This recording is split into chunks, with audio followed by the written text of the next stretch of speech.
ನಮ್ಮ ತೋಟದಲ್ಲಿ ಸರಿಯಾಗಿ ಕೊಳೆ ಬಂದಿದೆ. ನೀರ್ ಕೊಳೆ ಬೇರೆ, ಬಚ್ಕೊಳೆ ಬೇರೆ, ಬೂದ್ಗೊಳೆ ಬೇರೆ. ಈ ಕೊಳೆ ಕೂಡ ಅದರಲ್ಲಿ ನನ್ಗೆ ಕಂಟ್ರೋಲ್ ಆಗಿದೆ ನನ್ನ ತೋಟದಲ್ಲಿ. ಬೇರೆ ತೋಟದಲ್ಲಿ ನಂಗೆ ಹೇಳಲಿಕ್ಕೆ ಅದು ಈ ಕಾಡು ಹಂದಿ ಬಂದು ಅದನ್ನ ಮುರಿದು ಅದು ಒಳಗಿನ ಮಧ್ಯ ಸಿಹಿ ಇರುತ್ತೆ, ಕೊಳವೆ ಟೈಪ್ ಇರುತ್ತೆ, ಸುಳಿ ಹೇಳ್ತೇವೆ ನಾವು. ಹೌದು, ಅದು ತಿಂದು ಅಡಿಕೆ ಮರನ್ನ ಗಿಡನ್ನೇ ಬೀಳಿಸಿ ಬಿಡ್ತದೆ. 8 ದಿನ ಹಿಂದೆ ಮುಂದೆ ಆದ್ರೂ ಕೂಡ ಆ ಪ್ಲಾಸ್ಟಿಕ್ ಕಟ್ಟಿ ಈ ಮಿನ್ ಶಕ್ತಿ ಹಾಕಿದ್ರಿಂದ ಮರದ ಆ ಶಕ್ತಿ ಅನ್ನುವಂಥದ್ದು ಹಾಗೆ ಇರ್ತದೆ, ಕೋಲ್ಡ್ ಆಗುದಿಲ್ಲ. ಆವಾಗ ನೀರು ಒಳಗಡೆ ಹೋಗುದಿಲ್ಲ, ಮತ್ತೆ ಆ ಸುಣ್ಣದ ಹೀಟ್ ಅನ್ನುವಂಥದ್ದು ಪ್ಲಾಸ್ಟಿಕ್ ಗಿಂತ ಮೇಲೆ ಹೋಗುದಿಲ್ಲ, ಅಡಿಗಡೆ ಮಣ್ಣು ಎಳ್ಕೊಳ್ತದೆ. ಆವಾಗ ಮರಕ್ಕೆ ಜ್ವರ ಬಂದಾಗ ಆಗಿದ್ರೆ ಅದು ಕಂಟ್ರೋಲ್ ಬಂದಿದೆ. ಅದು ಅಲ್ಲಿಗೆ ಬೀಳುವುದು ಕಡಿಮೆ ಆಗಿದೆ, ಮರ ಬೆಳವಣಿಗೆ ಆಯ್ತು. ಈಗ ಮೊನ್ನೆ ಈಗ ಇದು 6ನೇ ವರ್ಷ ತೋಟ, 7ನೇ ವರ್ಷ ತೋಟ ಇದು. ಇದೀಗ ಮೊನ್ನೆಯಿಂದವರೆಗೆ ಈ ಹಸಿರು ಕಾಯಿ ಅಡಿಕೆ ಬೀಳ್ತಾ ಉಂಟು. ದಿನ ಒಂದು 10-20 ಬೀಳ್ತಾ ಇತ್ತು. ಈಗ ಮೊನ್ನೆ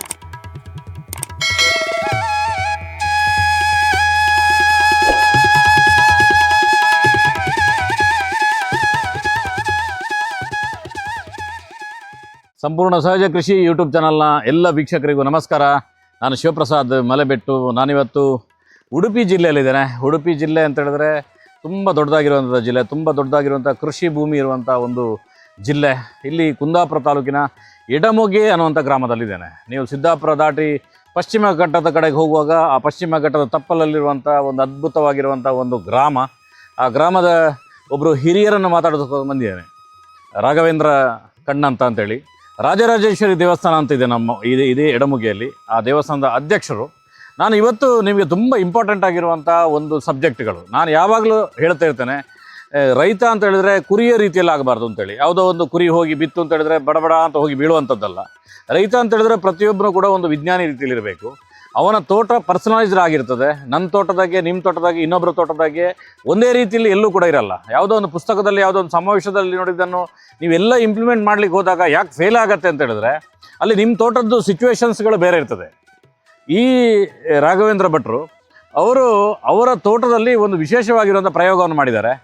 ಇಡೀ ಈ ಮಳೆಗಾಲದಲ್ಲಿ ಮಾತಾಡುವಂಥದ್ದು ನಾವು ಒಂದೇ ಸಬ್ಜೆಕ್ಟ್, ಹರಳು ಉದುರ್ತದೆ ಅಂತೇಳಿ. ಹರಳು ಉದುರ್ತದೆ, ರೋಗ ಬಂದಿದೆ, ಮದ್ದೊಡಿದ್ದಾನೆ ಅಂತೇಳಿ. ತುಂಬ ಜನರದ್ದು ಹೇಗೆ ಅಂತ ಹೇಳಿದ್ರೆ 200 ಲೀಟ್ರಿಗೆ 5 kg ಸುಣ್ಣ ಹಾಕಿ ಬಿಡುವ ಅಂತೇಳಿ, ಒಂದು ಎಲ್ಲ ಒಂದೇ ಸಲ ಕಂಟ್ರೋಲ್ ಬಂದುಬಿಡುತ್ತೆ ಅಂತೇಳಿ. ಅದೇನು ಅದಕ್ಕೊಂದು ಲಾಜಿಕ್ ಇರ್ತದೆ ಪ್ರತಿಯೊಂದಕ್ಕೂ ಕೂಡ. ಅದೇ ರೀತಿಯ ಲಾಜಿಕ್ಗಳು ಸೇರಿರುವಂಥ ವಿಡಿಯೋ ಇದು. ಹರಳು ಉದುರುವಂಥ ಸಮಸ್ಯೆಗೆ ಅವರೇ ಸ್ವತಃ ಅವರ ಭೂಮಿಯಲ್ಲಿ ಪ್ರಯೋಗ ಮಾಡಿ ಅದರಲ್ಲಿ ಸಕ್ಸಸ್ ಆಗಿರುವಂಥ ಒಂದು ಸಿಸ್ಟಮನ್ನು ತೋರಿಸುವಂಥದ್ದು. ನಾನು ತೋರಿಸುವಾಗ ವಿಡಿಯೋದ ಮೊದಲ ಹಂತದಲ್ಲಿ ಲಾಸ್ಟ್ ಕ್ಯಾಟಗರಿ ಅಂದರೆ ಹಳೆಯ ತೋಟ ಹೇಗಿರ್ತದೆ, ಅದರಲ್ಲಿ ಹೇಗೆ ಅಡಿಕೆ ಇದೆ ಅನ್ನೋದು ತೋರಿಸ್ತೇನೆ. ಆದರೆ ವಿಡಿಯೋದ ಕೊನೆಯಲ್ಲಿ ಈ ತೋಟ ಇಷ್ಟು ಚೆನ್ನಾಗಿರ್ಲಿಕ್ಕೆ ಏನು ಇದಕ್ಕೆ ಸೀಕ್ರೆಟ್ ಅನ್ನುವಂಥದ್ದನ್ನು ಕೂಡ ತೋರಿಸ್ತೇನೆ. ಬನ್ನಿ, ಈ ತೋಟದ ಒಂದು ಸಣ್ಣ ಪಾರ್ಶ್ವವನ್ನು ನಿಮಗೆ ನೋಡಿಸ್ತೇನೆ. ಪ್ರಕೃತಿ ರಮಣೀಯ ಆಗಿರುವಂಥದ್ದು, ನೀರರಿಯುವಂಥ ಜಾಗ. ಅದನ್ನು ತೋರಿಸ್ತಾ ಅವರ ಜೊತೆ ನಿಮಗೆ ಮಾತುಕತೆ ಮಾಡ್ತಾ ನಿಮಗೆ ಸಂಪೂರ್ಣವಾಗಿರೋ ಮಾಹಿತಿಯನ್ನು ಕೊಡ್ತೇನೆ. ಇದೊಂದು ವೆರಿ ಇಂಪಾರ್ಟೆಂಟ್ ವಿಡಿಯೋ. ಅಡಿಕೆ ಕೃಷಿಕರಿಗೆ ಇಡೀ ಕರ್ನಾಟಕದಲ್ಲಿ ಎಲ್ಲ ಗ್ರೂಪ್ಗಳಿಗೆ ಈ ವಿಡಿಯೋನ ಶೇರ್ ಮಾಡಿ. ಖಂಡಿತವಾಗಿ ನಿಮ್ಮ ಒಂದೇ ಒಂದು ಪಾಯಿಂಟ್ ಆದರೂ ನಿಮಗೆ ಚೆನ್ನಾಗಿರೋದು ಸಿಗುತ್ತೆ. ಆ ಪಾಯಿಂಟನ್ನು ನೀವು ಉಪಯೋಗಿಸಿದರೆ ನಿಮ್ಮ ತೋಟ ಚೆನ್ನಾಗಾಗುತ್ತೆ. ಬನ್ನಿ, ಡೀಟೇಲ್ ಆಗಿರುವಂಥ ಮಾಹಿತಿಯನ್ನು ಪಡೆಯೋಣ. ಸ್ನೇಹಿತರೆ, ಸೂಪರ್ ಆಗಿರುವಂಥ ಒಂದು ತೋಟ, ಪ್ರಕೃತಿ ರಮಣೀಯವಾಗಿರುವಂಥ ಪ್ರದೇಶ. ನಿಮಗೆ ತುಂಬ ಜನರಿಗೆ ಇದನ್ನು ನೋಡುವಾಗ ಆಸೆ ಆಗ್ಬೋದು. ಯಾಕಂದರೆ ಒಂದು ಕಲ್ಲುಗಳು, ಅದರಲ್ಲಿ ಬೀಳುವಂಥ ನೀರುಗಳು, ಇದೆಲ್ಲವೂ ಕೂಡ ನಮ್ಮ ಕರಾವಳಿಯ ಪ್ರತಿ ಜಾಗದಲ್ಲೂ ಕೂಡ ಇರುವಂಥ ಈ ರೀತಿಯ ಸೀನ್ಗಳು. ನೋಡಿ ಎಷ್ಟು ಚೆನ್ನಾಗಿ ನೀರು ಬೀಳ್ತಿದೆ, ಫಾಲ್ಸ್ಗಳು, ಮಕ್ಕಳಿಗೆ ಆಟ ಆಡಲಿಕ್ಕೆ, ಇನ್ನೊಂದಕ್ಕೆಲ್ಲ ಸುಂದರವಾಗಿರುವಂಥ ಒಂದು ಪ್ರದೇಶದಲ್ಲಿ ನಾನಿರುವಂಥದ್ದು. ಈ ತೋಟವನ್ನು ನೋಡಿದಾಗ ನನಗೆ ಇವರ ಟಾಪ್ ತೋಟವನ್ನು ತೋರಿಸೋದಕ್ಕಿಂತ ಲಾಸ್ಟಲ್ಲಿರುವಂಥ ತೋಟ ಅಂತ ಅನ್ನಿಸ್ತದೆ. ಯಾಕೆಂದರೆ ಸುಮಾರು 25 ವರ್ಷದ ಹಿಂದಿನ ತೋಟ. ನಾನು ಎಷ್ಟಾಗುತ್ತೆ ಅಷ್ಟು ಝೂಮ್ ಮಾಡಲಿಕ್ಕೆ ಟ್ರೈ ಮಾಡ್ತೇನೆ. ನೋಡಿ, ಪ್ರತಿ ಒಂದರಲ್ಲೂ ಕೂಡ ಅತ್ಯುತ್ತಮವಾಗಿರುವಂಥ ಅಡಿಕೆ. ಮೇಯ್ನಾಗಿ ಅಡಿಕೆ ಚೆನ್ನಾಗಾಗಬೇಕು ಅಂತ ಹೇಳಿದ್ರೆ ನಾವು ಸ್ಪ್ರೇ ಮಾಡುವಂಥದ್ದು, ನಾವು ಗೊಬ್ಬರ ಕೊಡೋದು ತುಂಬ ಇಂಪಾರ್ಟೆಂಟ್. ಅದರಲ್ಲೂ ಕೆಲವು ಟೆಕ್ನಿಕ್ಗಳು ನೋಡಿ. ಎಲ್ಲರೂ ವೀಡ್ ಮ್ಯಾಟ್ನ ಬಗ್ಗೆ ನಾವು ಮಾತಾಡ್ತಿದ್ದೇವೆ. ವೀಡ್ ಮ್ಯಾಟ್, ಹುಲ್ಲು ಬರ್ತದೆ ಅಂತೇಳಿ. ಆದರೆ ವೀಡ್ ಮ್ಯಾಟ್ಗಿಂತ ಅಪ್ಗ್ರೇಡ್ ಆಗಿರುವಂಥ ಒಂದು ಸಬ್ಜೆಕ್ಟ್ ಇದು. ನೋಡಿ, ಪ್ಲಾಸ್ಟಿಕ್ ಕವರನ್ನು ಪೂರ್ತಿ ಕವರ್ ಮಾಡಿದ್ದಾರೆ. ಅಲ್ಲಿ ಎಲ್ಲೆಲ್ಲಿ ಪ್ಲಾಸ್ಟಿಕ್ ಕವರ್ಗಳಿಲ್ಲ ಅಲ್ಲೆಲ್ಲ ಅಡಿಕೆಯ ಸೋಗೆಯನ್ನು ಕಟ್ ಮಾಡಿ ಅದರ ಹಾಳೆಯನ್ನು ಸೆಟ್ ಮಾಡಿದ್ದಾರೆ. ಇದೇ ಒಂದು ಅತ್ಯದ್ಭುತವಾಗಿರುವಂಥ ರಿಸಲ್ಟ್ ಅವರಿಗೆ ಕೊಡ್ತು ಅನ್ನುವಂಥದ್ದು ನನಗೆ ಹೇಳಿದರು. ಆ ಕಾರಣಕ್ಕೋಸ್ಕರ ಸುಮಾರು ಒಂದು 2-3 ವರ್ಷದಿಂದ ತುಂಬ ಚೆನ್ನಾಗಿ ಫಸಲು ಬಂತು ಅನ್ನುವಂಥ ಸಂಗತಿಯನ್ನು ಹೇಳಿದರು. ಈ ಟೆಕ್ನಿಕ್ಗಳು ಮತ್ತು ಅವರ ಮಾತುಗಳೆಲ್ಲ ತುಂಬ ಚೆನ್ನಾಗಿರ್ತದೆ ಮತ್ತು ಪರ್ಫೆಕ್ಟ್ ಆಗಿರ್ತದೆ. ಯಾಕೆಂದರೆ ಒಬ್ಬರು ಅನುಭವಿಗಳು ಮಾತಾಡುವಂಥದ್ದು, ಅವರು ಎಷ್ಟೋ ವರ್ಷ ಒಂದೊಂದು ಸಮಸ್ಯೆಯನ್ನು ಎದುರಿಸ್ಕೊಂಡು ಬಂದಿರ್ತಾರೆ. ಆ ಸಮಸ್ಯೆಗೆ ಅವರೇ ಒಂದೊಂದು ಗಿಡಕ್ಕೆ ಪ್ರಾಯೋಗಿಕವಾಗಿ ಮಾಡಿ ಅಲ್ಲಿಂದ ಪ್ರಯೋಗವನ್ನು ಮಾಡಿ ತೋರಿಸುವಂಥದ್ದು. ಬನ್ನಿ, ರಾಘವೇಂದ್ರ ಕಣ್ಣಂತವ್ರ ಜೊತೆ ಈ ರೀತಿದ್ದೇನು, ಇದರದ ಕಥೆ ಏನು, ಇದರ ಕಥೆ ಏನು, 3 ಡಿಫ್ರೆನ್ಸ್ ಇದೆಯಲ್ಲ, ಈ 3 ವಿಷಯಗಳನ್ನು ಅವ್ರ ಚರ್ಚೆ ಮಾಡುವ. ಅದರೊಟ್ಟಿಗೆ ಒಂದು ಸ್ಪೆಷಲ್ ಸೀಕ್ರೆಟನ್ನು ಕೂಡ ನಿಮಗೆ ತಿಳಿಸ್ತಾನೆ. ಸ್ನೇಹಿತರೆ, ನಮ್ಮ ಜೊತೆ ಕೃಷಿಯನ್ನೇ ಉಸಿರಾಗಿ ಇಟ್ಕೊಂಡಿರುವಂಥ ರಾಘವೇಂದ್ರ ಕಣ್ಣಂತ ಅವರಿದ್ದಾರೆ. ಅವರು ನಮ್ಮ ಊರಿನ ದೇವಸ್ಥಾನದ ಅಧ್ಯಕ್ಷ ಕೂಡ. ಸರ್ ನಮಸ್ತೆ. ನಮಸ್ತೆ. ಹೇಗಿದ್ದೀರಿ? ಪರವಾಗಿಲ್ಲ, ಚೆನ್ನಾಗಿದ್ದೇನೆ. ಸಾಧಾರಣ ನಾನು ಕೃಷಿಗೋಸ್ಕರನೇ ಓಡಾಡುವಂಥದ್ದು. ಪ್ರತಿದಿನ ತೋಟಗಳಿಗೆ ಓಡಾಡ್ತೀನಿ. ನಾವು ಹೆಚ್ಚು ಸಾವಯವ ಕೃಷಿ ಬಗ್ಗೆ ಜನರಿಗೆ ಅವರಿಗೆ ಮೂಡಿಸೋದು, ಪ್ರಮೋಟ್ ಮಾಡೋದು. ನಮ್ಮ ಮನೇಲಿ 100% ಸಾವಯವ. ಅದರ ಅರ್ಥ ನಾವು ಕೆಮಿಕಲ್ನ ವಿರೋಧಿಗಳು ಅಂತಲ್ಲ. ಯಾಕೆಂತ ಹೇಳಿದ್ರೆ ಇವತ್ತು ಮಾರ್ಕೆಟ್ ನಡೆಯೋದು, GDP ನಡೆಯೋದು ಕೆಮಿಕಲ್ನ ಮೇಲೆ. ನೀವು 100 ಕ್ವಿಂಟಾಲ್ ಅಡಿಕೆ ಬಂತು ಅಂತ ಹೇಳಿದ್ರೆ ಅದು 90 ಕ್ವಿಂಟಾಲ್ ಕೆಮಿಕಲ್ ಮಾಡಿ ಕೃಷಿಯಲ್ಲಿ ಬರುವಂಥದ್ದು. ಅದರಿಂದಾಗಿ ಅದರದ್ದು ಬಗ್ಗೆ ಅವೇರ್ನೆಸ್ ಇರ್ತದೆ. ಅದು ನನಗೆ ಆಶ್ಚರ್ಯ ಆಯಿತು, ನೀವು ಸಾವಯವ ರೀತಿಯಲ್ಲಿ, ಯಾಕಂದರೆ ನಿಮ್ಮ ಕೃಷಿ ಅನುಭವ 30-40 ವರ್ಷದ್ದು. ಅದರಲ್ಲೂ ನೀವು ಈಗ ಸಾವಯವ ಕೃಷಿಗೆ ಬಂದಿದ್ದೀರಿ ಅಂತೇಳಿ. ಇದು ಹಳ್ಳಿಗಳಲ್ಲಿ ನಿಮಗೆ ದುಡ್ಡು ಸಿಗುವುದೇ ಅಡಿಕೆಯಿಂದ. ಅದನ್ನು ಹೇಗೆ ನೀವು ರಿಸ್ಕ್ ತಗೊಂಡ್ರು, ನೀವು ಸಾವಯವಕ್ಕೆ ಬಂದ್ರಿ? ಸಾವಯವದಲ್ಲಿ ಏನೇನು ಮಾಡ್ತಾ ಇದ್ರಿ ನೀವು? ಸಾವಯವದಲ್ಲಿ ನಾವು ಸುರುವಿಗೆ ಹಟ್ಟಿ ಗೊಬ್ಬರ, ಆಮೇಲೆ ಸಗಣಿ, ಮಣ್ಣು, ಮತ್ತೆ ಇನ್ನು ಸ್ವಲ್ಪ ಎಲ್ಲ ಬೂದಿ ಗೀದಿ ಎಲ್ಲ ಹಾಕಿ ಮಾಡ್ತಾ ಇದ್ದೇವೆ ನಾವು. ಮೊದಲು ನಾವು ಕೆಮಿಕಲ್ ಯೂಸ್ ಮಾಡ್ತಾ ಇದ್ದಿತ್ತು. ಅದನ್ನ ಯಾಕೆ ನಿಲ್ಸಿದ್ದು ಅಂತ? ಅದು ಯಾಕೆ ಯಾಕೆಂದ್ರೆ ನಮಗೆ ಯಾವ 4-5 ಶೃಂಗಾರ ಬಿಟ್ಟರು ಕೂಡ ಅದರಲ್ಲಿ ಹರ್ಕಲು ನಿಲ್ಲುವುದಿಲ್ಲ, ಹಿಡಿಕೆ ಇರುವುದಿಲ್ಲ. ಪ್ರತಿ ಕೊನೆಯಲ್ಲಿ 50-75 ಹೈಯೆಸ್ಟ್ ಅಂದ್ರೆ 100 ನಿಲ್ಬಹುದು, ಅದಕ್ಕಿಂತ ಜಾಸ್ತಿ ನಿಲ್ಲುವುದಿಲ್ಲ. ನಮ್ಗೆ ಇಡೀ ತೋಟದಲ್ಲಿ ಎವರೇಜ್ ಸಿಕ್ಕುವಾಗ ಮರಕ್ಕೆ 150-200 ಅಡಿಕೆ ಮಾತ್ರ ಸಿಕ್ಕುವಂತದ್ದು. ಇದು ನನಗೆ ಭಾರಿ ಬೇಜಾರಾಗ್ತಾ ಇತ್ತು. ಅದಕ್ಕೋಸ್ಕರ ನಾವು ಸಾವಯವ ಮಾಡುವ, ಗೊಬ್ಬರ ಹಾಕಿ ಅಂತ ಹೇಳಿ ಆಲೋಚನೆ ಮಾಡಿ, ಅದಕ್ಕೆ ನೀರು ಎಷ್ಟು ದಿನದಲ್ಲಿ 2 ದಿನಕ್ಕೆ ಬಿಡ್ಬೇಕಾ, 4 ದಿನಕ್ಕೆ ಬಿಡ್ಬೇಕಾ, 8 ದಿನಕ್ಕೆ ಬಿಡ್ಬೇಕಾ, 12 ದಿನಕ್ಕೆ ಬಿಡ್ಬೇಕಾ, ಇದು ನಮ್ಮ ಟೆಂಪರೇಚರ್ ಹೀಟ್ ನೋಡಿ ನಾವು ನೀರು ಬಿಡುವಂತದ್ದು. ಭೂಮಿ ಎಷ್ಟು ಡ್ರೈ ಆಗಬೇಕು, ಯಾವಾಗ ನೀರು ಬಿಡಬೇಕು, ಅದು ನಮ್ಮ ಒಂದು ಪ್ರಯೋಗದಾಗೆ. ನಮ್ಮ ತೋಟದಲ್ಲಿ ಕೆಲವು ಕಡೆ ಮಣ್ಣು ಮೆದು ಮಣ್ಣು ಇರ್ತದೆ, ಅದು ನೀರು ಹಿಡ್ಕೊಡ್ತದೆ. ಕೆಲವು ಕಲ್ಲು ಮಣ್ಣು ಇರ್ತದೆ, ಅದು ನೀರನ್ನು ಬೇಗ ಬಿಟ್ಟು ಹೋಗಿಬಿಡ್ತದೆ. ಆವಾಗ ನಾವೇ ಐಡಿಯಾ ಮಾಡಿ ನೀರು ಹ್ಯಾಕ್ ಕೊಡ್ಬೇಕಂದು ಅದು ಇಂಪಾರ್ಟೆಂಟ್ ಆಗಿರುತ್ತೆ. ಆಮೇಲೆ 2ನೇ ಕಾಯಿಗಟ್ಟಿ ಇದೆಲ್ಲ ಆದ್ಮೇಲೆ ನಮ್ಗೆ ಮಳೆ ಸ್ಟಾರ್ಟ್ ಆಗುತ್ತೆ ಜೂನ್ 6-8ಕ್ಕೆ. ಕೆಲವು ವರ್ಷ 4 ದಿನ ಲೇಟ್ ಆಗ್ಬಹುದು, ಕೆಲವು ದಿನ ಮೊದ್ಲು ಬರ್ಬಹುದು. ನಾವು ಬುಡಕ್ಕೆ ಮಳೆ ಬೀಳ್ಬೇಕಿದ್ರೆ ಈ ಅಡಿಕೆ ತುಂಬುವ ಪ್ಲಾಸ್ಟಿಕ್ ಚೀಲನ್ನ 2 ಕಟ್ ಮಾಡಿ ಅರ್ಧ ಆಚೆಗೆ ಅರ್ಧ ಈಚೆಗೆ ಕಟ್ತಾ ಇದ್ದೇವೆ. ಈ ತರ ಕಟ್ತಾ ಇದ್ದೇವೆ. ಇದೀಗ ಕಟ್ಟಿದ್ದು ಇದು ಹೆರ್ಗಡೆ 2.5 ಫೀಟ್ ನೀರು ಹೆರ್ಗಡೆ ಹೋಗ್ತದೆ. ಇದರಲ್ಲಿ ನೀರು ಮರನ ಬುಡಕ್ಕೆ ಬೀಳುವುದಿಲ್ಲ. ಆಮೇಲೆ ಮರನ ಸುತ್ತ ನಾವು ಬಳ್ಳಿ ಹಾಕಿ ಕಟ್ತೇವೆ. ಹೌದೌದು, ಅದು ಮರನ ಬಳ್ಳಿವರೆಗೆ ಬರ್ತದೆ ನೀರು. ಆಮೇಲೆ ಕಂಪ್ಲೀಟ್ ಮರನ ಚಂಡಿ ಆಗುದಿಲ್ಲ, ಪ್ಲಾಸ್ಟಿಕ್ ಮೇಲೆ ಹೆರ್ಗಡೆ ಹೋಗುತ್ತೆ ಆ ನೀರನ್ನು. ಇಷ್ಟು ಮಾಡಿಯೂ ಕೂಡ ನಮ್ಗೆ ಸ್ವಲ್ಪ ತೊಂದರೆ ಆಗಿದೆ. ಯಾಕೆಂದ್ರೆ ಹರ್ಕಳೆಲ್ಲ ಬೀಳುದು, ಬೆಳೆದ ಹಸು ಕಾಯಿ ಬೀಳುದು, ಇದೆಲ್ಲ ಇರ್ತದೆ. ಅದನ್ನ ಹೇಗೆ ಕಂಟ್ರೋಲ್ ಮಾಡುವುದು ಅಂತ ಹೇಳಿ ಈ ಮೀನ್ ಶಕ್ತಿ ಗೊಬ್ಬರ, ಇದು ಸುಣ್ಣ ನಾವು ಉಪಯೋಗ ಮಾಡುವ ಅಂತ ಹೇಳಿ 4 ಮರಕ್ಕೆ ನಾನು ಮಾಡಿದೆ. ಅದರಿಂದ ನನಗೆ ಸ್ವಲ್ಪ ಪ್ರಯೋಜನ ನೋಡ್ತು. 150 ಗ್ರಾಮ್ ಒಂದ್ ಸೈಡಿಗೆ, ಮತ್ತೊಂದು 150 ಗ್ರಾಮ್ ಮತ್ತೊಂದ್ ಸೈಡಿಗೆ ಹಾಕಿ ನಾವು ಅದನ್ನ ಮೇಲೆ ಅದೇ ರೀತಿ ಪ್ಲಾಸ್ಟಿಕ್ ಕಟ್ಟಿ ಸುತ್ತಲಿ ಬಳ್ಳಿಯಿಂದ ಕಟ್ಟಿ ಆಮೇಲೆ ನೋಡಿದೆ. ನನಗೆ ಮೊದಲು ದಿನ ಬೀಳುವಾಗ ಒಂದು 125 ಕಾಯಿ ಅಡಿಕೆ ಬಿದ್ದಿತ್ತು. 2ನೇ ದಿನ ನೋಡುವಾಗ ಒಂದು 50 ಬಿತ್ತು. 3ನೇ ದಿನ ನೋಡುವಾಗ ಒಂದು 8-10 ಮಾತ್ರ ಬಿದ್ದಿದೆ. ಅದ್ರ ಮೇಲೆ ನಮ್ಗೆ ಈ ಗೊಬ್ಬರದಿಂದ, ಇದು ಮೀನ್ ಶಕ್ತಿಯಿಂದ ಪ್ರಯೋಜನ ಉಂಟು ಅಂತ ಹೇಳಿ ನಮಗ್ ಗೊತ್ತಾಗಿದೆ. ಈಗ ಇದು ಬಿದ್ದದ್ದು ಇದಕ್ಕಿಂತ ಮೊದಲು ಎಷ್ಟು ಬೀಳ್ತಿದ್ದು? ಅದಕ್ಕೆ 150 ಬಿದ್ದಿದೆ ಒಂದೊಂದು ದಿನಕ್ಕೆ. ಹೌದು. ಕಂಟ್ರೋಲ್ ಬಂತು. ಎಷ್ಟು ದಿನ ಆಯ್ತು ಇದು ಕಂಟ್ರೋಲ್ ಮಾಡಕ್ಕೆ? ಇದು ಕಂಟ್ರೋಲ್ ಮಾಡಿ 8 ದಿನ ಆಗಿದೆ. ಈಗ ಅಂದ್ರೆ ಅಷ್ಟು ಸ್ಪೀಡ್ ಇದೆ, ಅಷ್ಟು ಸ್ಪೀಡ್ ಇದೆ, ಅದು ಅಷ್ಟು ಕಂಟ್ರೋಲ್ ಆಗಿದೆ. ವರ್ಷಗಟ್ಟಲೆ ಇದ್ರ ಬೆನ್ನಿಂದ ಬೀಳ್ಬೇಕಂತಿಲ್ಲ. ಅದು ಮೇಲೆ ಮರದಲ್ಲಿ ಈಗ ನಿಂತಿದೆ, ಗೊತ್ತಾಗ್ತದೆ ನಮ್ಮ ಮೇಲೆ ನೋಡಿದ್ರೆ. ಗೊತ್ತಾಗುತ್ತೆ. Correct correct correct. ಸೂರ್ಯನ ಇದಕ್ಕೆ ನಮಗೆ ಮೇಲ್ಗಡೆ ಕಾಣ್ತಾ ಇಲ್ಲ, ತುಂಬಾ ಹೈಟ್ ಇದೆ. ಇದು ಹಳೆಯ ಮರ, ಇದು ಒಂದು 30 ವರ್ಷ ಹಿಂದಿನ ಮರ. ಆದ್ರೂ ಇದರಲ್ಲಿ ಬೀಳೋದು ನಿಂತಿದೆಲ್ಲ. ಹೌದೌದು. ಓಪನ್ ಮಾಡಿ ನೋಡುವ ಅದನ್ನು, ಟರ್ಪಲ್ನ. ಇದಾಗಾದ್ರೆ ನೀರಲ್ಲಿ ಒಂದೇ ಒಂದು ಹನಿ ವೇಸ್ಟ್ ಆಗಿ ಹೋಗುದಿಲ್ಲ, ನೀರು ಒಳಗಡೆ ಹೋಗುದಿಲ್ಲ. ಅಲ್ಲ? ಮತ್ತೆ ಆ ಸುಣ್ಣದ ಹೀಟ್ ಅನ್ನುವಂತದ್ದು ಪ್ಲಾಸ್ಟಿಕ್ಗಿಂತ ಮೇಲೆ ಹೋಗುದಿಲ್ಲ, ಅಡಿಗಡೆ ಮಣ್ಣು ಎಳ್ಕೊಳ್ತದೆ. ಆವಾಗ ಮರಕ್ಕೆ ಜ್ವರ ಬಂದಾಗ ಆಗಿದ್ರೆ ಅದು ಕಂಟ್ರೋಲ್ ಬಂದಿದೆ. ಅದು ಅಲ್ಲಿಗೆ ಬೀಳುವುದು ಕಡಿಮೆ ಆಗಿದೆ, ಮರ ಬೆಳವಣಿಗೆ ಆಯ್ತು. ಮೊದ್ಲು ಬೆಳವಣಿಗೆ ಆ ನೀರ್ ಬಿದ್ದು ಜ್ವರ ಬಂದು ಎಲ್ಲ ಬೆಳವಣಿಗೆ ನಿಂತೋಗಿದೆ. ಈ ಗೊಬ್ಬರ ಇದು ಮೀನ್ ಶಕ್ತಿ ಹಾಕಿದ ಮೇಲೆ ಅದು ಬೆಳವಣಿಗೆ ವಾಪಸ್ ಶುರುವಾಯ್ತು. ಆಮೇಲೆ ಬೀಳುವುದು ಕಡಿಮೆ ಆಯ್ತು. ಒಂದ್ಸಲ ಅಲ್ಲಾಡ್ಸಿ ನೋಡುವ, ಏನಾದ್ರು ಹೇಗೆ ಕಾಣುತ್ತೆ ನೋಡೋದು. ಅಲ್ಲಾಡ್ಸಿ ಸರ್, ಇದನ್ನು ಅಲ್ಲಾಡ್ಸಕ್ಕಾಗತ್ತಾ? ಆಗುತ್ತೆ ನೋಡಿ. ನಾವು ಹೀಗೆ ತೊಳೆಯುದು, ತೊಳೆದು ಕೂಡ್ಲೆ ಅದು ತಲೆ ಮೇಲೆಲ್ಲ ಬೀಳ್ತದೆ. ಅದೀಗ ಬೀಳುವುದು ಆ ರೀತಿ ಕೈದಾಗಿದೆ ಈಗ. ಆ ರೀತಿ ಚೆಕ್ ಮಾಡ್ತೀರಿ ನೀವು? ಹೌದೌದು, ಚೆಕ್ ಮಾಡ್ತೇವೆ. ಪ್ರತಿಯೊಂದು ಮಾಡ್ತೇವೆ. ಅಂದ್ರೆ ಇದು ವೀಡ್ ಮ್ಯಾಟ್ ಗಿಂತ ಇನ್ನೊಂದು ಕಾನ್ಸೆಪ್ಟ್. ಈಗ ವೀಡ್ ಮ್ಯಾಟ್ ಹಾಕೋದು ಹುಲ್ಲು ಬರಬಾರ್ದು ಅಂತ ಹೇಳಿ, ಇಲ್ಲಿ ನೀವು ಅಲ್ಲಿರುವ ಗೊಬ್ಬರನು ಹಾಳಾಗಬಾರ್ದು, ಗೊಬ್ಬರನು ಹಾಳಾಗ ಬಿಸಿ ಇರ್ಬೇಕು ಅಂತ. ನೀರು ಹೊರಗಡೆ ಹೋಗ್ಬೇಕು. 2 ಫೀಟ್ 2.5 ಫೀಟ್ ಹೊರಗಡೆ ಹೋಗ್ತದೆ. ಅದು ನಮ್ಗೆ ತುಂಬಾ ಅನುಕೂಲ ಆಗಿ. ಒಟ್ಟು ಇಡೀ ತೋಟಕ್ಕೆ ನಿಮ್ದೊಂದು 2000 ಚಿಲ್ಲರೆಗಿಂತ ಹೆಚ್ಚು ಅಡಿಕೆ ಇದೆ ಅಲ್ಲ? ಹೌದು. ಅಡಿಕೆಗೆ ಎಷ್ಟು ಸಲ ಹಾಕ್ತಿರಿ ನೀವು ವರ್ಷದಲ್ಲಿ ಅದನ್ನು? ಯಾವ್ದು ಗೊಬ್ಬರನ? ಮೀನ್ ಶಕ್ತಿನ ಸಾಧಾರಣ ಮೇ ಎಂಡಿಗೆ ಒಂದ್ಸರಿ ಹಾಕ್ತೇವೆ. ಅದು ಶೀತ ಅಂದ್ರೆ ನಮ್ಮಲ್ಲಿ ಹೇಳು ನೀರ್ ಬಿದ್ದು ಅದಕ್ಕೆ ಏನೋ ಕೋಲ್ಡ್ ಆಗುತ್ತೆ, ಬೆಳವಣಿಗೆ ಕೈದಾಗುತ್ತೆ ಅಂತ ಹೇಳಿ 150 ಗ್ರಾಮ್ 300 ಗ್ರಾಮ್ ಹಾಕ್ತೇವೆ 2 ಸೈಡಿಗೆ.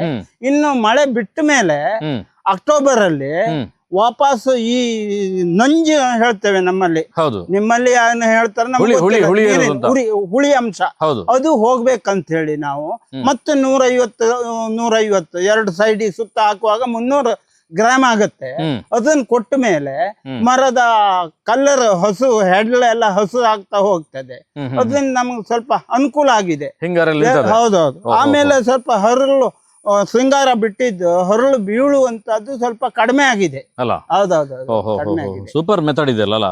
ಏನು ನಮ್ಗೆ ಈಲ್ಡ್ ಬರ್ಬೇಕಲ್ಲ, ನಮ್ಗೆ ಖರ್ಚಿಗೆ ಬೇಕಲ್ಲ, ಅದಕ್ಕೋಸ್ಕರ ನಾವು ಏನೇನ್ ಮಾಡಿದ್ರೆ ಪ್ರಯೋಜನ ಸಿಗ್ತದೆ ಅಂತ ಹೇಳಿ ಹೊಸ ಪ್ರಯೋಗ ಮಾಡ್ತಾ ಹೋಗ್ತಾ ಇರ್ತೇವೆ. ಕರೆಕ್ಟ್. ಈಗ ನೀವೀಗ ಕೆಮಿಕಲ್ ನಿಲ್ಸಿದ್ರಿ. ಹೌದು.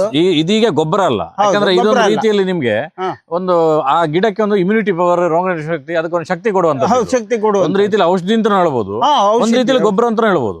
ನೀವು ಏನೇನ್ ಗೊಬ್ಬರಗಳನ್ನ ಹಾಕ್ತಿರಿ ಇದಕ್ಕೆ? ಯಾವ್ದು ಇದಕ್ಕೆ ಮೊದ್ಲ? ಇದು ಬಿಟ್ರೆ ಬೇರೆ? ಇದು ಬಿಟ್ರೆ ಕೊಟ್ಟಿಗೆ ಗೊಬ್ಬರ ಹಾಕ್ತಾ ಇದ್ದೇವೆ. ಸಗಣಿ, ಕೊಟ್ಟಿಗೆ ಗೊಬ್ಬರ. ದನ ನಿಮ್ಮ ಹತ್ರ ಇದೆ? ಹೌದು, ದನ ನಮ್ಮ ಹತ್ರ ಇದೆ. 3 ದನ ಇದಾವೆ. ನಾವು ಎಲ್ಲ ಮರಕ್ಕೆ ಹಾಕದೆ ಇದ್ದು ಕೆಲವಷ್ಟು ಮಾಡಿದ ಗೊಬ್ಬರನ್ನ ಎಲ್ಲಾ ಮರಕ್ಕೂ ನಾವು ಹಾಕ್ತೇವೆ. ಅದು ಜೊತೆಗೆ ಇದನ್ನ ಕೊಟ್ರೆ ಮರ ಡೆವಲಪ್ಮೆಂಟ್ ಚೆನ್ನಾಗ್ ಆಗತ್ತೆ. ಹೌದೌದು, ಅದು ನಾವು ನೋಡಿದ್ದೇವೆ. Correct correct correct. ಈಗ ನಿಮ್ಮಲ್ಲಿ ಪ್ರತಿ ಹೆಜ್ಜೆ ಇಟ್ಟಾಗನು ಕೂಡ ಒಂದು ಟೆಕ್ನಿಕಲ್ ಕಾಣ್ಲಿಕ್ಕೆ ಶುರು ಆಯ್ತು ನಂಗೆ. ಈಗ ನೋಡಿ ಇದನ್ನು ಇದಕ್ಕೆ ಕಟ್ಟಿಟ್ಟಿದ್ರಲ್ಲ, ಹೌದೌದು, ಇದು ಯಾವ ರೀಸನ್ ಇದು ಕಟ್ಟು? ಅದು ಈ ಕಾಡು ಹಂದಿ ಬಂದು ಅದನ್ನ ಮುರಿದು ಅದು ಒಳಗಿನ ಮಧ್ಯ ಸಿಹಿ ಇರುತ್ತೆ, ಕೊಳವೆ ಟೈಪ್ ಇರುತ್ತೆ, ಸುಳಿ ಹೇಳ್ತೇವೆ ನಾವು. ಹೌದು. ಅದು ತಿಂದು ಅಡಿಕೆ ಮರನ್ನ ಗಿಡನ್ನೇ ಬೀಳಿಸಿ ಬಿಡ್ತದೆ. ಅದಕ್ಕೋಸ್ಕರ ನಾವೀಗ ದಬ್ಬೆನ 3 ದಿಕ್ಕಿಗೆ 3 ದಬ್ಬೆ ಹಾಕಿ ಸರ್ಗಿಯ ನೂಲು ಹಾಕಿ ಕಟ್ಟಿ ಬಿಡ್ತೇವೆ. ಆವಾಗ ಹಂದಿ ಬಂದವು ನೋಡಿದ್ರೆ ಇದಾಗುದಿಲ್ಲ ಅಂತ ಹೇಳಿ ವಾಪಸ್ ಹೋಗ್ತವೆ. ಅಲ್ಲ, ಸೂಪರ್ ಇದೆ ಸರ್ ಇದು. ಯಾಕಂದ್ರೆ ಇದೊಂದು ತುಂಬಾ ಜನರಿಗೆ ಉಪಯೋಗ ಆಗುವಂತದ್ದು. ಗಿಡ ನೆಟ್ಟಾಗ ಎಲ್ಲ ಬಂದು ನಮ್ಮ ಅಡಿಕೆಯಲ್ಲಿ ಗಿಡ ಉಳಿಸ್ಕೊಳ್ಳಿಕ್ಕೆ ಆಗುದಿಲ್ಲ. ಹಳ್ಳಿಯಲ್ಲಿ ಮಲೆನಾಡಲ್ಲಿ ಏನು ಮಾಡಿದ್ರು ಉಳಿಸಕ್ಕಾಗ ರಾತ್ರಿ ಬಂದು ಎಲ್ಲ ಗಿಡ ತುಂಡು ಮಾಡಿ ತೆಗಿತಾವೆ. ಕರೆಕ್ಟ್. ಅದರ ಮಧ್ಯದಲ್ಲಿ ಈಗ ಕೆಲವುದಕ್ಕೆ ತೊಟ್ಟೆ ಹಾಕಿದಿರಿ. ಹೌದು. ಇನ್ನು ಕೆಲವುದಕ್ಕೆ ಇದು ಹಾಕಿದಿರಲ್ಲ, ನಮ್ಮ ಇದರದ್ದು ಹಾಳೆ. ಹೌದು. ಅಲ್ಲ, ಇದು ಉಪಯೋಗ ಆಗುತ್ತೆ ಹೇಗೆ? ಹಾಳೆ ಬುಡದಲ್ಲಿ ಸ್ವಲ್ಪ ಅಂಶ ನೀರು ಹೊರಗಡೆ ಹೋಗುತ್ತೆ. ಯಾವಾಗ್ಲೂ ಮರ ಮಣ್ಣಿನ ಅಡಿ ಬೇರಿರುವಾಗ ಬೆಚ್ಚಗಿರ್ಬೇಕು, ಮೇಲ್ ಹೊದಿಕೆ ಸರಿ ಇರ್ಬೇಕು. ನಮ್ದು ಎಲ್ಲಾ ಮರಕ್ಕೂ ಈ 2000 ಗಿಡಕ್ಕೂ ಒಂದೇ ಸಲ ಮೇಲ್ ಹೊದಿಕೆ ಮಾಡ್ಲಿಕ್ಕೆ ಆಗುದಿಲ್ಲ. ಅರ್ಜೆಂಟಿಗೆ ನಾವು ಹಾಳೆ ಕಡಿತೇವೆ, ಅದನ್ನ ಮುಚ್ಚುತ್ತೇವೆ. ಆ ಮರದ ಬುಡದಾಗೆ 2 ಫೀಟ್ ನೀರು. ಹಾಳೆ ಕಡಿಮೆ ಆಯ್ತು, ಬಾಳೆ ಹೆಡ್ಲು ಅದನ್ನ ಮುಚ್ಚಿ ಮತ್ತೆ ಹಾಳೆ ಮುಚ್ಚುತ್ತೇವೆ. ನೇರ ನೀರು ಭೂಮಿ ಅಡಿಗೆ ಹೋಗ್ಬಾರ್ದು ಅಲ್ಲಿಗೆ. ಹೌದೌದು, ಮರದ ಬುಡಕ್ಕೆ ಹೋಗ್ಬಾರ್ದು. ಹೊರಗಡೆ ಹೋದ ಪರವಾಗಿಲ್ಲ, ಬುಡಕ್ಕೆ ಹೋಗ್ಬಾರ್ದು. ಇದರಿಂದ ಮರಕ್ಕೆ ಕೂಡ್ಲೆ ಕೋಲ್ಡ್ ಆಗುತ್ತೆ, ಅದು ಬೆಳವಣಿಗೆ ನಿಂತೋಗುತ್ತೆ. ಅದಕ್ಕೋಸ್ಕರ ನಾವು ಈ ಒಂದು ಯೋಚನೆ ಮಾಡಿದ್ದು, ಪ್ರತಿ ಮರಕ್ಕೂ ಮ್ಯಾಕ್ಸಿಮಮ್ ಮುಚ್ತೇವೆ ಅದನ್ನ. ಯೋಚನೆ ಕ್ಲಿಕ್ ಆಗಿದೆ, ನಿಮ್ ಲೆಕ್ಕದಲ್ಲಿ ಕ್ಲಿಕ್ ಆಗಿದೆ ಅದು. ಸಾಧಾರಣ ಪ್ರಯೋಜನ ಆಗಿದೆ. ಈಗ ನಮ್ಮ ಗಿಡ ಎಲ್ಲ ಈಗ ದಬ್ಬೆ ಕಟ್ಟಿದ್ದೆಲ್ಲ ಉಳಿದಿದೆ. ಈಗ 4ನೇ ವರ್ಷದಲ್ಲೇ ಆ ಫಸಲು ಬಂದಿದ್ದು. ಇದೀಗ 4ನೇ ವರ್ಷಕ್ಕೆ ಅದಕ್ಕೆ ಫಸಲು ಬಂದಿದೆ. ಏನು ಒಂದೇ ಒಂದು ಉದುರಲ್ಲಿ ಪ್ಲಾಸ್ಟಿಕ್ ಸುಮ್ಮನೆ ನಲ್ಲಾಡಿಸಿ ನೋಡಿ ಕೈಯಲ್ಲಿ. ಇಲ್ಲ ಇಲ್ಲ ಇಲ್ಲ, ಬೀಳುವುದಿಲ್ಲ, ಅದು ಬೀಳುವುದಿಲ್ಲ. ಅದನ್ನ ಅಷ್ಟು ಬೆಚ್ಚಗಾಗಿ ಇಟ್ಟಿದ್ದೇವೆ ನಾವು. ಚೆನ್ನಾಗಿದೆ, ಸಣ್ಣ ಗೊನೆ ಆದ್ರೂ ಕೂಡ ಕ್ಯೂಟ್ ಆಗಿ 1 2 3 4 5 6 ಇದೆ ಅಲ್ಲ? ಹೌದೌದು. ಈಗ ಸರ್ ನಿಮ್ದು ಒಂದು ಅನುಭವ, ನಿಮ್ದೇ ಒಂದು ವಿಶೇಷ ಅನುಭವ ಇದೆ. ಹೌದು. ನಾನು ಹೇಳೋದು ಜನರಲ್ ಆಗಿ ಇದಕ್ಕೆ ಯಾವುದೇ ಗೊಬ್ಬರಗಳಿರ್ಬೋದು. ಹೌದು. ಅದಕ್ಕೆ ತೀರ್ಥಹಳ್ಳಿ ಕ್ಲೈಮೇಟ್ ಬೇರೆ ಇದೆ. ಹೌದು. ಇಲ್ಲಿದ್ದು ಕ್ಲೈಮೇಟ್ ಬೇರೆ ಇದೆ, ಶಿವಮೊಗ್ಗ ಬೇರೆ ಇದೆ, ನಮ್ಮೂರಿದ್ ಬೇರೆ ಇದೆ. ಹೌದು. ಕೆಲವರು ಏನ್ ಹೇಳ್ತಾರೆ, ಎಲ್ಲಾ ಕಡೆ 2-2 ಕೆಜಿ 1 ಕೆಜಿ. ಇದು ಹೇಗೆ, ಏನ್ ಹೇಳ್ತೀರಿ ಇದ್ರ ಬಗ್ಗೆ? ಇದು ತಪ್ಪು ಅಂತ ಹೇಳಿ ನನ್ನ ತೀರ್ಮಾನ. ಯಾಕೆಂದ್ರೆ ನಮ್ಮ ತೋಟದಲ್ಲಿ, ನಮ್ಮ ಈ ಒಂದು ಪರಿಸರದಲ್ಲಿ ಎಷ್ಟು ಸೆಂಟಿಗ್ರೇಡ್ ಹೀಟ್ ಆಗುತ್ತೆ ಭೂಮಿ, ಅದು ಎಷ್ಟು ಹೀಟ್ ಅನ್ನು ಬಿಟ್ಕೊಡುತ್ತೆ, ಇದನ್ನ ನಾವು ಕ್ಯಾಲ್ಕುಲೇಷನ್ ಮಾಡದೆ ಗೊಬ್ಬರ ಏನ್ ಕೊಟ್ಟದು ಒಂದೇ ಅದಕ್ಕೆ ಎಫೆಕ್ಟ್ ಆಗಿ ಬೇರಿಗೆ ಹೊಡ್ತಾಗತ್ತೆ ಬೆಳವಣಿಗೆಗೆ. ಅದಕ್ಕೆ ನಾವು ಈ ಹೀಟನ್ನ ಅರ್ಥ ಮಾಡ್ಕೊಂಡು ಇವತ್ತು 20 ಸೆಂಟಿಗ್ರೇಡ್ ಹೀಟ್ ಉಂಟಾ ಅಥವಾ 25 ಇತ್ತ 30 ಇತ್ತ ಎಷ್ಟು ಉಂಟಂತ ಹೇಳಿ ನಾವು ಸ್ವಲ್ಪ ಯೋಚನೆ ಮಾಡಿ. ಈಗ ನಮ್ಮ ಪರಿಸರದಾಗ ಸಾಧಾರಣ ಲಾಸ್ಟ್ 19-20 ಸೆಂಟಿಗ್ರಿ ಇದಕ್ಕೆ ಕೋಡಿ ಬರ್ತದೆ. ಅದೇ ಶಿವಮೊಗ್ಗ ತೀರ್ಥಹಳ್ಳಿಗೆ ಹೋದ್ರೆ ನಿಮ್ಗೆ 12 ಸೆಂಟಿಗ್ರಿವರೆಗೂ ಮೈನಸ್ ಆಗತ್ತೆ. ಚಳಿಯಲ್ಲಿ ಮೈನಸ್ ಆಗತ್ತೆ. ಅದಕ್ಕೋಸ್ಕರ ಇಲ್ಲಿಗೆ ನಾವು ಮಿಕ್ಸಿಂಗ್ಗೆ ಬೇರೆ, ತೀರ್ಥಹಳ್ಳಿಗೆ ಬೇರೆ, ಇನ್ನು ಕುಂದಾಪುರಕ್ಕೆ ಹೋದ್ರೆ ನಿಮ್ಗೆ 25-26 ಸೆಂಟಿಗ್ರಿ ಹೀಟ್ ಇರುತ್ತೆ. ಆವಾಗ ಅಲ್ಲಿ ಮಿಕ್ಸಿಂಗ್ ನಾವು ಏನ್ ಮಾಡ್ಬೇಕಂದ್ರೆ ಕಡಿಮೆ ಮಾಡ್ಬೇಕು. ನಮ್ಮ ವೆದರಿಗೆ ಬೇರೆ, ತೀರ್ಥಹಳ್ಳಿಗೆ ಬೇರೆ. ಯಾವ ಗೊಬ್ಬರದವರು ಈ ಹೀಟ್ ಅನ್ನ ಕ್ಯಾಲ್ಕುಲೇಷನ್ ಮಾಡಿ ಗೊಬ್ಬರ ಮಾಡುವುದಿಲ್ಲ. ಇದು ನಾವು ಎಲ್ಲರಿಗೂ ಒಂದೇ ಅಂತ ಹೇಳಿ ಅವ್ರು ಮಾಡ್ತಾರೆ. ಆವಾಗ ನಾವು ಇಲ್ಲಿ ಮರಕ್ಕೆ ಹಾಕಿ ಕೂಡ್ಲೆ ಅದು ಎಫೆಕ್ಟ್ ಆಗತ್ತೆ, ಹರ್ಕಲು ಬಿದ್ದೋಗತ್ತೆ. ಅದಕ್ಕೋಸ್ಕರ ನಾವು ಆಯಾ ಏರಿಯಾದಲ್ಲಿ ಅದನ್ನ ಉಪಯೋಗ ಮಾಡುವಾಗ ಅಲ್ಲಿಯ ಪರಿಸರ ಏನಿದೆ ಅದಕ್ಕೆ ಸರಿಯಾಗಿ ನಾವು ಮಾಡ್ಬೇಕಂದೇಳಿ ಯೋಚನೆ ಮಾಡಿ ನಾವು ಕೊಟ್ಟಿದ್ದೇವೆ. ಕರೆಕ್ಟ್. ಈಗ ನಿಮ್ಮ ಲೇಬರ್ ಲೆಸ್ ತುಂಬಾ ಕಡಿಮೆ, ಸಾವಯವ ರೀತಿಯಲ್ಲಿ ಅಂತ ಹೇಳ್ತೀರಿ. ಹೌದು. ಹೇಗೆ ಇದಕ್ಕೆ ಲೇಬರ್ಗಳೆಲ್ಲ ಹೇಗೆ ಮೇಂಟೈನ್ ಮಾಡ್ತೀರಿ? ಇಲ್ಲ, ನಾವು ಈಗ ಒಂದು 2-3 ವರ್ಷದಿಂದ ಕೊಟ್ಟಿಗೆ ಗೊಬ್ಬರ ಅದನ್ನೆಲ್ಲ ಸ್ವಲ್ಪ ಕಡಿಮೆ ಮಾಡಿ ನಾವೇ ಒಂದ್ ಸ್ವಲ್ಪ ಮಿಕ್ಸಿಂಗ್ ಎಲ್ಲ ಗೊಬ್ಬರ ಹಾಕಿ ನಮ್ಮ ತೋಟದಲ್ಲಿ ನಾವು ಪ್ರಯೋಗ ಮಾಡಿದ್ದೇವೆ. ಅದು ನಮ್ಗೆ 2 ವರ್ಷದಿಂದ ಚೆನ್ನಾಗಿ ಬಂದಿದೆ. ಹೌದೌದು. ಅದನ್ನೇ ಈಗ ನಾನು ಹೊಸದಾಗಿ ಮಾಡುವ ಅಂತ ಹೇಳಿ ಒಂದು ಮಿಕ್ಸಿಂಗಿಗೆ ಬೇರೆ ಒಂದು ಪ್ಲಾಂಟ್ ಎಲ್ಲ ರೆಡಿ ಮಾಡ್ತಾ ಇದ್ದೇನೆ. ಮುಂದಿನ ದಿನದಲ್ಲಿ ಅದು ಎಷ್ಟು ಸಕ್ಸಸ್ ಆಗುತ್ತೆ ಮೊದ್ಲು ನಾನ್ ನೋಡ್ಬೇಕು. ನಾನು ರೈತನಾಗಿ ನೋಡಿ ಮಾಡಿದ್ರೆ ಮಾತ್ರ ಅದು ನಮ್ಗೆ ಅನುಭವಕ್ಕೆ ಬರ್ತದೆ. ಯಾರೋ ಹೇಳಿದ್ರು ಯಾವ್ದೋ ಗೊಬ್ಬರ ಹಾಕಿದ್ರು ಅಂತ ನಮ್ಮ ಅನುಭವಕ್ಕೆ ಬರುವುದಿಲ್ಲ. ನಮ್ಗೆ ಅದದ್ದು ಹಿಡಿಕೆ ಇದ್ದದ್ದು ಗೊತ್ತಾಗುತ್ತೆ ನಮ್ಗೆ ನಮ್ಮ ಗೊಬ್ಬರ ಹಾಕಿದಾಗ. ಹೌದೌದು. ನಮ್ಮ ಗೊಬ್ಬರ ವ್ಯವಸ್ಥೆ ಹಾಕಿ ನನ್ಗೆ ಅದರಿಂದ ತುಂಬಾ ಸಕ್ಸಸ್ ಆಗಿ ಕಾಣ್ತದೆ, ಒಳ್ಳೆ ಈಲ್ಡು ಇದೆ. ಕರೆಕ್ಟ್. ಸುಮ್ನೆ ಕೇಳಿದ್ ನಾನು. ನಿಮ್ಗೆ ಒಂದು ವಯಸ್ಸು ಎಷ್ಟು ಈಗ? ನನ್ಗೀಗ 68 ವರ್ಷ. ಈಗ ನೀವು ತೋಟದ ಕೆಲಸದೆಲ್ಲ ಮಾಡ್ತೀರಿ? ಮಾಡ್ತೇನೆ. ಓಡಾಡುವಂತದ್ದು ಧಾರಾಳ ಮಾಡ್ತೀನಿ. ನೀವು ಈಗ ದೊಡ್ಡ ದೇವಸ್ಥಾನದ ಅಧ್ಯಕ್ಷರು, ನೀವು ಅಲ್ಲಿ ಧಾರ್ಮಿಕ ವಿಧಿಯನ್ನು ತುಂಬಾ ಇರ್ತದೆ. ನೀವು ಹೇಗೆ ಅಡ್ಜಸ್ಟ್ ಮಾಡ್ಕೋತೀರಿ ಇದೆರಡನ್ನು? ಅದೆಲ್ಲ ಕೆಲವು ದಿನ ಮಾತ್ರ ನಾವು ದೇವಸ್ಥಾನ ಬದಿಗೆ ಹೋಗ್ತೇವೆ, ಎಲ್ಲಾ ದಿನ ಹೋಗುದಿಲ್ಲ. ಅಲ್ಲಿ ಏನ್ ಅಗತ್ಯ ಉಂಟು ಅಷ್ಟಕ್ಕೆ ಸರಿಯಾಗಿ ನಾವು ವ್ಯವಸ್ಥೆ ಸ್ವಲ್ಪ ಮಾಡ್ಕೊಂತೆ. ಆ ದಿನ ಸ್ವಲ್ಪ ಜಾಸ್ತಿ ಲೇಬರ್ ಹಾಕೊಂಡು ನಮ್ದೇನಾದ್ರು ಕೆಲಸ ಇದ್ದದನ್ನ ಮುಗಿಸ್ತೇವೆ ನಾವು. ಸೂಪರ್ ನೀರಿದೆಲ್ಲ, ಒಳ್ಳೆ ನೀರಿದೆ, ಕ್ಲೀನ್ ಇದೆಯಲ್ಲ. ಇಷ್ಟು ಕ್ಲೀನ್ ನೀರುಗಳು ನಮ್ಮಲ್ಲಿ ಮಾತ್ರ ಅಲ್ಲಿ ಇರೋದು, ಅಂದ್ರೆ ದಕ್ಷಿಣ ಕನ್ನಡ, ಶಿವಮೊಗ್ಗ ಎಲ್ಲ ಇಲ್ಲಿದು ನೀರೆಲ್ಲ ಸಿಹಿ. ನಿಮ್ಗೆ ಆಚೆ ಕುಂದಾಪುರ ಹೋದ್ರೆ ಉಪ್ಪು ನೀರಾವ, ಅಲ್ಲಿ ಸಮುದ್ರದ ಎಫೆಕ್ಟ್ ಸ್ವಲ್ಪ ಎಫೆಕ್ಟ್ ಇದೆ ಅದು ಅಲ್ಲ. ಓಹೋ ನೋಡಿ ಸ್ನೇಹಿತರೆ, ಇದು ನಿಮ್ದೇನಾ ಇದು ತೋಟ? ಹೌದು. ಇದಕ್ಕೂ ಹಾಕಿದ್ದೀರಲ್ಲ. ಎಷ್ಟು ವರ್ಷ ಆಯ್ತು ಇದು ಟರ್ಪಲ್ ಹಾಕ್ಲಿಕ್ಕೆ ಶುರು ಮಾಡಿ? ಟಾರ್ಪಲ್ ಹಾಕಿ ಶುರು ಮಾಡಿ ಒಂದು 3 ವರ್ಷ ಆಯ್ತು. ಪ್ಲಾಸ್ಟಿಕ್ ಅನ್ನು ಕಟ್ಟುದು 3 ವರ್ಷದಿಂದ ಕಟ್ತೇವೆ. ಬೇಸಿಗೆಯಲ್ಲಿ ತೆಗಿತೀರಾ? ಹೌದು, ಬೇಸಿಗೆ ಮಳೆ ಕೈದಾದ ಕೂಡಲೇ ಹಾ ಅದನ್ನ ನಾವು ತೆಗೆದು ಒಂದ್ ಸೈಡಿಗೆ ಹಾಕಿ ಅದ್ರ ಮೇಲೆ ಕಲ್ಲು ಇರ್ತೇವೆ. ಇಲ್ಲದೆ ಇದ್ದ ಗಾಳಿಗೆಲ್ಲ ಹಾರಿ ಹೋಗಿ ಅಲ್ಲ ಅದು ತುಂಬಾ ತೊಂದರೆ ಆಗುತ್ತೆ ಅಂತ ಹೇಳಿ ಹಾ ಎಲ್ಲ ತೆಗ್ಸಿ ವಾಪಸ್ ಇದ್ ಮಾಡ್ತೇವೆ. ಅಲ್ಲ ಹೌದೌದು. ಸ್ನೇಹಿತರೆ, ಇಲ್ಲಿ ನಾನು ಹೇಳ್ತಿರುವಂಥದ್ದು ಇಷ್ಟರೊಳಗೆ ನಿಮಗೆ ತೋರಿಸಿದ್ದು ಯಾವುದು ಅಂತ ಹೇಳಿದ್ರೆ ಇವ್ರದ್ದು ಒಂದು ಹಳೆಯ ಕಾಲದ ತೋಟ ಇದೆ ನೋಡಿ. ಹೊಸ ತೋಟ ಹೇಗಿರ್ತದೆ ನೋಡಿ, ಪ್ರತಿಯೊಂದರಲ್ಲೂ ಕೂಡ ತುಂಬ ಚೆನ್ನಾಗಿ ಅಡಿಕೆ ಬಂದಿರುವಂಥದ್ದು. ಇಲ್ಲಿಯೂ ಕೂಡ ಒಂದು ಪ್ರಯೋಗವನ್ನು ಮಾಡಿದ್ದಾರೆ. ಆ ಪ್ರಯೋಗದ ಬಗ್ಗೆಯೂ ಕೂಡ ನಿಮಗೆ ತೋರಿಸ್ತೇನೆ ಸರ್. ಅಂದರೆ ನೀವು ಹಾ ಹೇಳಿ. ಯಾರೋ ಹೇಳಿದ್ರು ಅಂತೇಳಿ ಒಂದೇ ಸಲಕ್ಕೆ ಎಲ್ಲ ಮಾಡ್ಲಿಕ್ಕೆ ಹೋಗಲ್ಲ. ಇಲ್ಲ ಇಲ್ಲ ಇಲ್ಲ, ನೀವು ನಿಮ್ಮ ಜಾಗಕ್ಕೆ ನೀವು ಒಂದ್ಸಲ ಪ್ರಯೋಗ ಮಾಡ್ತೀರಿ. ಹೌದೌದು. ಇದು ಪ್ರಯೋಗ ಆಗಿರುವಂಥದ್ದಲ್ಲ. ಹೌದೌದೌದು.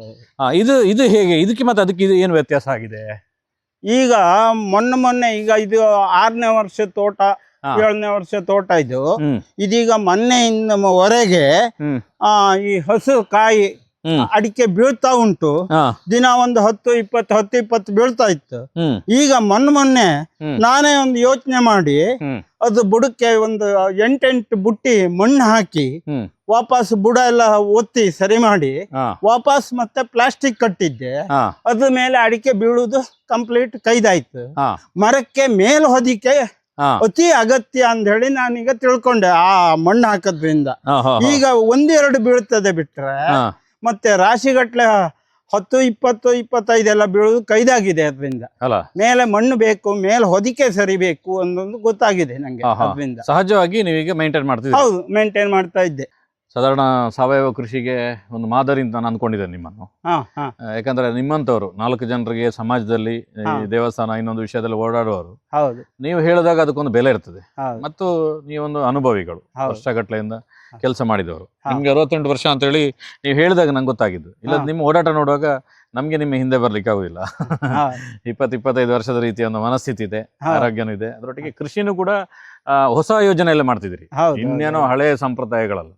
ಹಾಗಾಗಿ ನೀವು ಅದು ಮಿನ್ ಶಕ್ತಿನ ಉಪಯೋಗ ಮಾಡಿಕೊಂಡು ಅದನ್ನು ಚೆನ್ನಾಗಿ ತೋಟನ ಮಾಡಬಹುದು ಅಂತ ನಂಗೆ ಮಾಡೆಲ್ ಆಗಿ ತೋರಿಸಿದ್ರಿ. ಹೌದು. ರೈತರಿಗೆ ಏನು ಹೇಳಿಕ್ಕೆ ಇಚ್ಛೆ ಪಡ್ತೀರಿ ನೀವು? ರೈತರಿಗೆ ನಾನು ಹೇಳುದು ಇಷ್ಟೇ, ಮಳೆ ಬೀಳ್ಬೇಕಿದ್ರೆ ಹ್ಮ್ ಸ್ಟಾರ್ಟಿಂಗ್ ಅಲ್ಲೇ ನೀವು ಹ್ಮ್. ಮರಕ್ಕೆ ಒಂದು 300 ಗ್ರಾಮ್ ಆಗುವಷ್ಟು ಹ್ಮ್. ಸಾಧಾರಣ 2 ಸೈಡ್ ಸುತ್ತ ಹಾಕಿ ಹ್ಮ್. ಪ್ಲಾಸ್ಟಿಕ್ ಮೇಲೆ ಹೊದಿಕೆ ಹಾಕಿದ್ರೆ ಹ್ಮ್ ನಿಮ್ಗೆ ಈಲ್ಡು ಚೆನ್ನಾಗಿ ಬರುತ್ತೆ.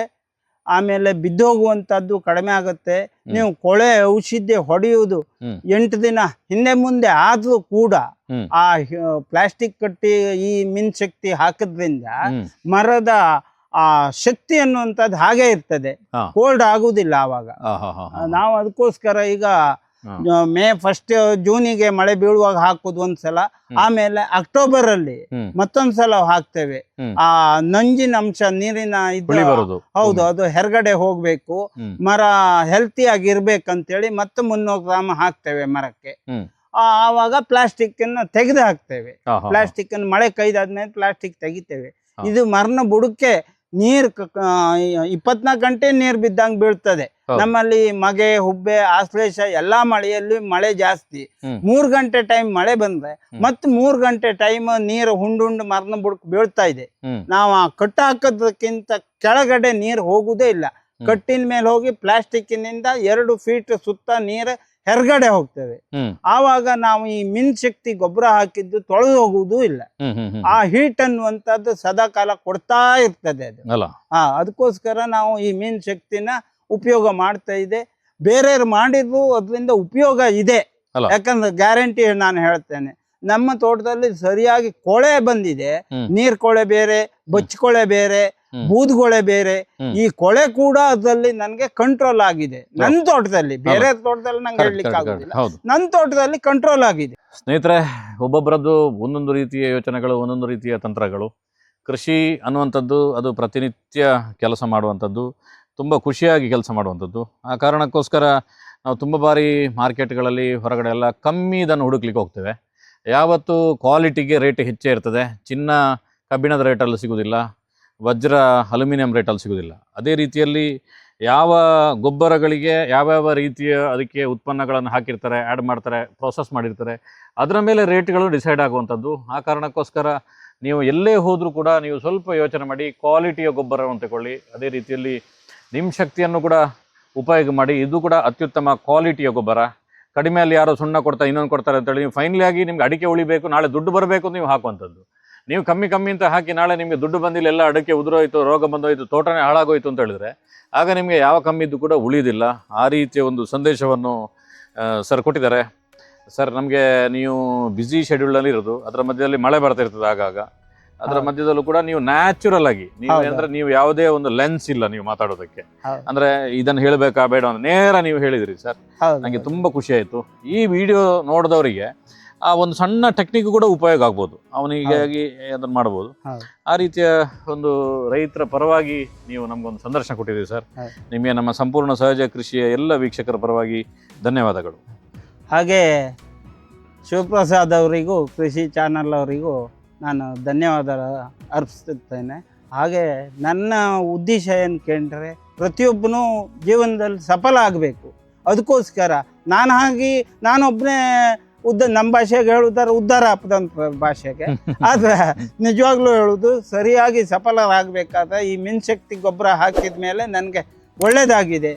ಅದರಿಂದ ನಿಮಗೂ ಕೂಡ 4 ಜನರಿಗೆ ಅನುಕೂಲ ಆಗಲಿ, ನೀವು ವಿಡಿಯೋ ಮಾಡಿ 4 ಜನರಿಗೆ ಗೊತ್ತಾದ್ರೆ ಅವರು ಸ್ವಲ್ಪ ಜೀವನದಲ್ಲಿ ಸಫಲರಾಗಬಹುದಂತ ನಾನು ಹೇಳ್ತಾ ನಿಮಗೂ ಕೂಡ ಧನ್ಯವಾದ ಹೇಳ್ತಾ